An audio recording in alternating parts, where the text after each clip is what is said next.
if you look at the color of foreign money coming into India, 95% of that foreign money is non-India dedicated. I present that in my flow meter report every month. Okay. 95% is non-India dedicated. So India, in the minds of foreign investors, is still a basket case. It's really money flowing into the EMs, into a global fund or into a non-benchmark fund, or into a global kind of an ETF which flows its way into India. Most of the money is not specifically directed towards India. It is not. I think over a slightly medium term period, that is what is going to change for a couple of reasons. Let me be a more macro reason. This decade could be very well be a decade of conflict. Are we getting into some kind of a cold warish kind of a period after rather 20, 30 years of peace? Perhaps yes.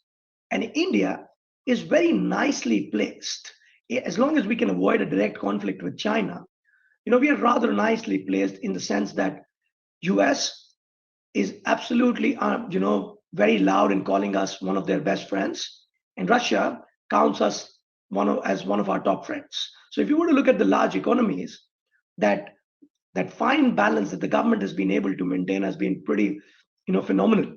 And I think that's where India comes in a good stead. Although many of the Europeans can complain and say that, India may not be in the right side of morality, etc.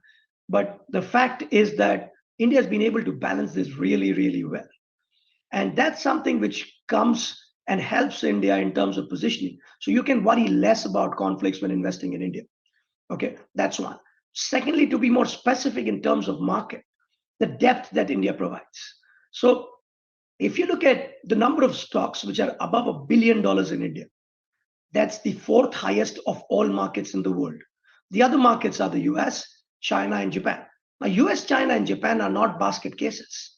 People put direct money into those markets. Is India breaking out from being a basket case to something which attracts money on its own? I think that's really the big change that we need to track. And I think that's something which is definitely happening. Because if that starts happening, if you look at the last year, although screens may tell you a different thing because domestic money was here to save us, but if you look at the foreigners, they were still treating us as a basket case. They were selling left, right, and center. We've absorbed the highest foreign selling ever in our history. That's because of domestics. But did they treat us differently? Absolutely not. So I think that is what is going to change in the more medium term, in my opinion. See, all of this it's not a switch. It will take its own time. And have we started seeing some movement towards that? Yes. If within the basket, if you were to look at some of the big pension funds in the US, we had one of them make a big change. And we at CLSA have written a couple of reports about it more recently, within a few weeks back, where one of the pension funds says that we will only use half of the China benchmark in the popular EM index. Okay, they will not use the full benchmark. What that does is everybody else's weight goes up, and India's weight goes up in a very big way. So, that's still a basket case, but trying to make adjustments to make India far more important. So I think, what will happen, this is my personal opinion on how to see events from here on. Once we see a kind of a peak in Dixie, if we haven't seen one, then there'll be more confidence of money moving into EMs.